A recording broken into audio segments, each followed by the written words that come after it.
Good afternoon বন্ধুরা, সবাইকে শুভ রথযাত্রা শুভেচ্ছা রইল। সবাই যেন ভালো থাকে। তো দেখো আজকে কি রান্না করেছি আমি, এটা চিনতে পারছো? এই দেখো, দাঁড়াও একটা তুলে দেখো। এই দেখো ভেঙেই যাচ্ছে, এত দিয়ে নরম।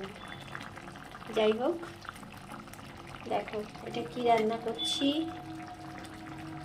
সবাই কমেন্ট করে বলবে। দেখো রান্নাটা কেমন লাগছে।